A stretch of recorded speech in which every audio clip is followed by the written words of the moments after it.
जय हिंद साथियों, स्वागत आप सभी का अपने YouTube चैनल उज्ज्वल एकेडमी में। आज का हमारा टॉपिक क्या होगा?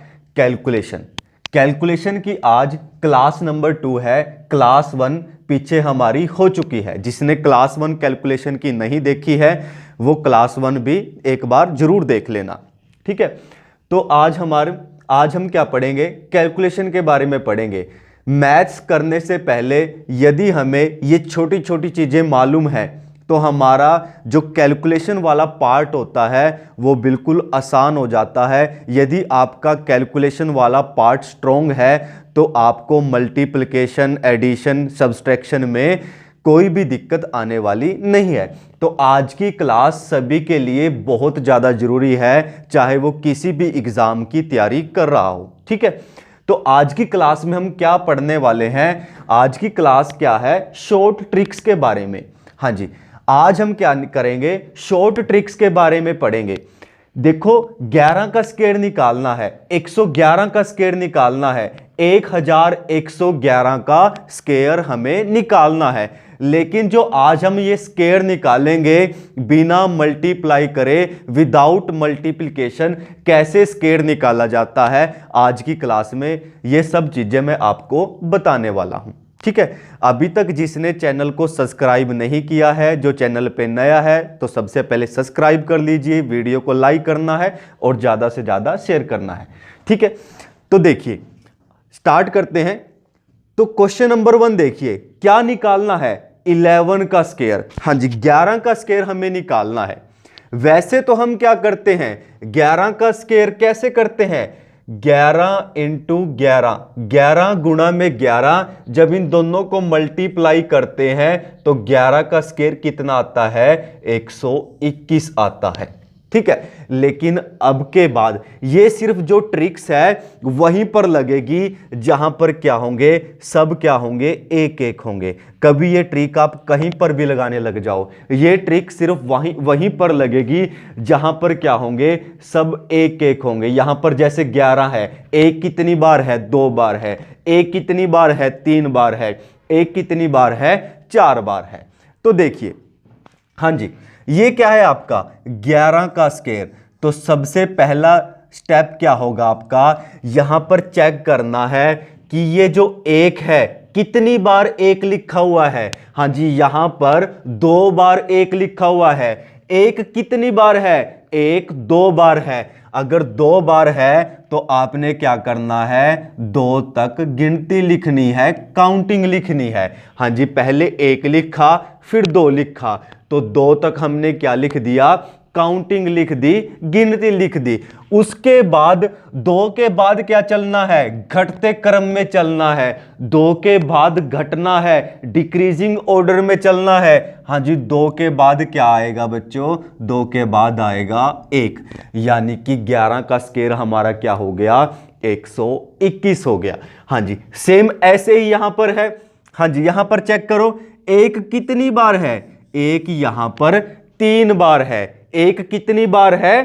3 बार है। अगर 3 बार है तो क्या करेंगे?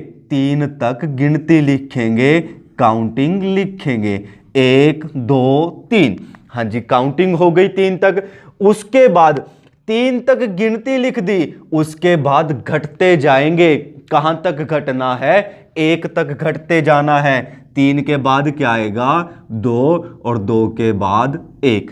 अगर आप मल्टीप्लाई करोगे, 111 का स्क्वायर निकालोगे तो आंसर कितना आएगा आपका? 12,321। चाहे चेक कर लीजिए, कैलकुलेटर में देख लीजिए सब, ठीक है। उसके बाद क्या है? यहां पर 1 कितनी बार है? हमारा यहां पर 1 है, वो 4 बार लिखा हुआ है। 1 कितनी बार है? यहां पर 4 बार। तो सबसे पहला काम वही होगा। 4 बार है तो 4 तक गिनती लिखिए। 1 2 3 4। 4 तक गिनती लिखी, उसके बाद घटते जाना है। कहां तक घटना है? 1 तक लिखते चाहिए इसको घटते क्रम में। तो 1111 का स्क्वायर आपका ये आ गया। उसके बाद ऐसे यहां पर करिए, 1 2 3 4 5।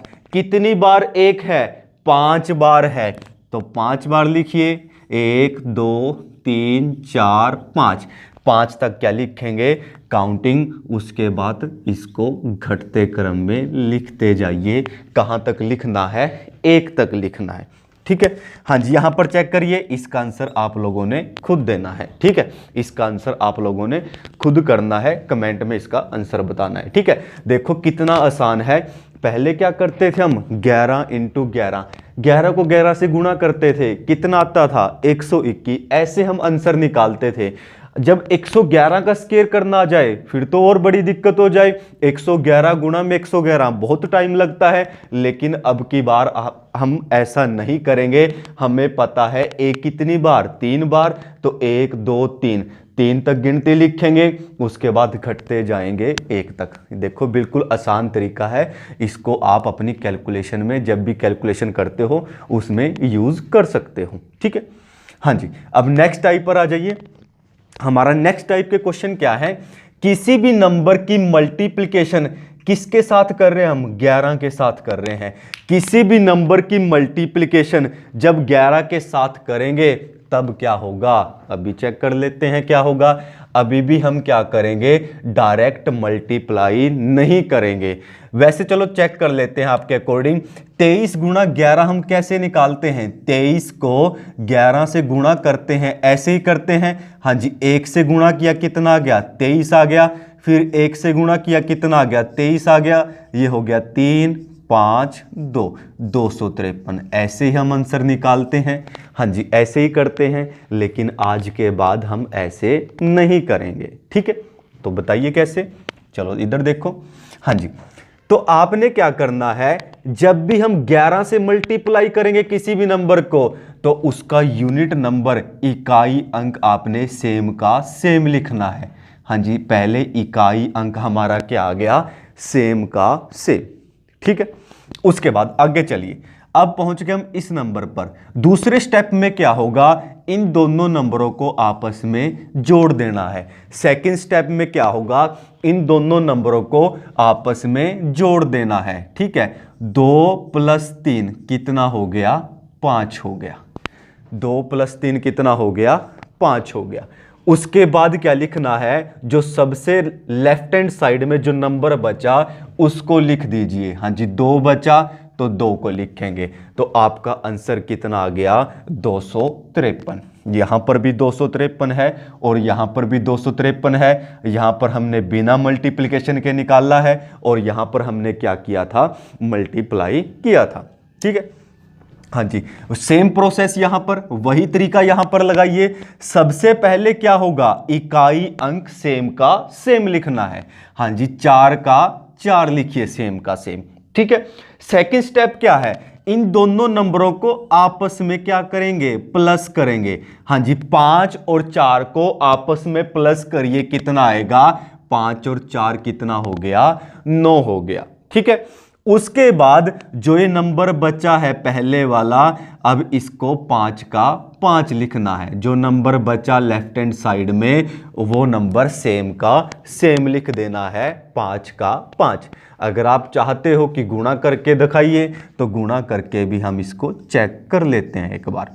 हाँ जी, 1 से गुणा करेंगे तो कितना आ गया, 54। फिर से कितना आएगा, 54। ये हो गया 4 9 5, देखिए वही आया है 594।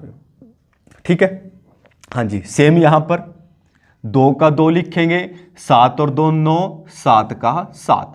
हाँ जी, 5 का 5, 4 और 5 9, 4 का 4। देखिए कितना आसान है लिखना, कुछ टाइम लगा, कुछ ही सेकंड में आप आंसर दे सकते हो। यहां पर आप क्या कर रहे हो, मल्टीप्लाई कर रहे हो, लेकिन यहां पर बिना गुणा किए बहुत ही जल्दी आप आंसर निकाल सकते हो। ठीक, हाँ जी, अब यहां पर आ जाइए। 96 गुना में 11, तो सबसे पहला स्टेप क्या था, इकाई अंक है वो सेम का सेम लिखना है। हाँ जी, 6 का 6 आ गया। ठीक है, उसके बाद क्या करते थे, इन दोनों को प्लस करते थे। 9 और 6 कितना हो गया, 15। 9 और 6 कितना हो गया, 15। पहले क्या था, 3 और 2 5, 5 और 4 9, 7 और 2 9, 4 और 5 9। यानी कि 9 से बड़ा आंसर नहीं आ रहा था, जोड़ने पर 9 से बड़ा कुछ भी नहीं आ रहा था। लेकिन यहां पर जोड़ने पर कितना हो गया, 15 आ गया, 2 डिजिट का नंबर बन गया। जब 2 अंक का नंबर बना है तो 15 हम जोड़कर यहां पर 15 का 15 नहीं लिखेंगे, उसका सिर्फ इकाई अंक 5 लिखेंगे। 15 का सिर्फ कितना लिखेंगे? 5 लिखेंगे। तो बचा क्या? 1 बच गया। बचा कितना? 1 बच गया। हाँ जी, अब इसकी बारी। फिर क्या आता था? इस 9 का 9 लिखते थे, लेकिन 9 के बाद एक ये भी तो बच रहा है। 15 का 5 लिखा था, 1 बच गया था, तो इस 9 में क्या जुड़ेगा? 1 प्लस होगा, तो कितना आ गया आपका? 1056। ठीक है। हाँ जी, ऐसे ही यहां पर देखिए, पहले क्या करेंगे? इकाई अंक का इकाई अंक 7 का 7। अब इन दोनों को जोड़ेंगे, 8 और 7 15। 15 तो नहीं लिख सकते, 15 का क्या लिखेंगे? सिर्फ 5 लिखेंगे। 15 का 5 लिख दिया, बचा कितना? 1। अब इस नंबर को लिखते हैं, 8 आता है यहां पर, लेकिन जो 1 बचा हुआ है वो भी तो प्लस हो जाएगा। 8 और 1 कितना हो गया? 9 हो गया। तो हमारा ये टाइप 1 और टाइप 2 दोनों हो चुके हैं। अब यहाँ पर आ जाइए, जब क्या है नंबर, ये सारे के सारे क्या थे? 2-2 डिजिट में थे, लेकिन अब ये नंबर हैं, ये कितने हैं? ये 3 डिजिट के नंबर हैं। अब इनकी मल्टीप्लिकेशन देखिए, तरीका वही रहेगा। हाँ जी, चेक करिए। सबसे पहले इकाई अंक का इकाई अंक 4 का 4, यूनिट नंबर आ गया 4। स्टेप नंबर 2 क्या था? इन दोनों अंकों को हम जोड़ते थे। जब 2 अंक होते थे तो इन दोनों को जोड़ते थे, तो अभी भी वही काम होगा, इन दोनों को प्लस करेंगे। 3 और 4 कितना हो गया? 7। 3 और 4 कितना हो गया? 7। अब इन दोनों का रोल खत्म हो गया। अब इस पर आएंगे, तो अब अगले स्टेप में क्या होगा? इन दोनों को प्लस करेंगे। 2 और 3 कितना हो गया? 5। 2 और 3 कितना हो गया? 5। अब बचता क्या है? इस अकेले को भी तो बाद में लिखते हैं, इस अकेले को भी तो बाद में लिखते हैं। 5 का 5, 7 का 7, 4 का 4, 9 में फिर 1 जुड़ा था, 10 हो गया था, 8 में 1 जुड़ा था, 9 हो गया था। अब इसकी बारी है अकेले की। हाँ जी, 2 का क्या आ जाएगा? अब 2 आ जाएगा, तो ये आपका हो गया 2574। सेम इसको यहीं पर करिए, इसी प्रोसेस से इस क्वेश्चन को भी करिए। हाँ जी, यूनिट नंबर का यूनिट नंबर 2 का 2। अब ये दोनों प्लस होंगे, 2 और 3 कितना हो गया? 5। अब ये दोनों प्लस होंगे, 4 और 3 7, फिर 4 का 4। हाँ जी, 3 का 3 आएगा, 4 और 3 कितना हो गया? 7, 5 और 4 कितना हो गया? 9, और 5 का 5। ये क्वेश्चन आपने खुद करना है। नेक्स्ट क्वेश्चन क्या है हमारा? इस नंबर को मल्टीप्लाई करना है 11 के साथ। वही प्रोसेस रहेगी, सेम की सेम, वही तरीका लगाना है। सबसे पहले क्या करना है? इकाई अंक लिखना है 3 का 3। उसके बाद 5 और 3 कितना? 8। इनको प्लस करिए, 4 और 5 कितना? 9। 2 और 4 6, 4 और 2 6, 3 और 4 7, 2 और 3 5, फिर 2 का 2 लिख देना है। ठीक है। हाँ जी, सेम ऐसे यहां पर 5 का 5 लिखिए, 2 और 5 7, 3 और 2 5, 4 और 3 7, 4 और 5 9, 7 और 5 12, बचा 1, 7 और 1 8। हाँ जी, तो आज की हमारी जो कैलकुलेशन के ऊपर क्लास थी वो ओवर हो चुकी है, ख़त्म हो चुकी है। तो नेक्स्ट क्लास में हम शायद इसी टॉपिक को आगे कंटिन्यू करेंगे, कुछ और नया आपके लिए लेकर आएंगे। तो सभी बच्चों ने चैनल को सब्सक्राइब कर लेना है और वीडियो को शेयर करना है। तो मिलते हैं किसी नेक्स्ट टॉपिक के साथ, तब तक जय हिंद।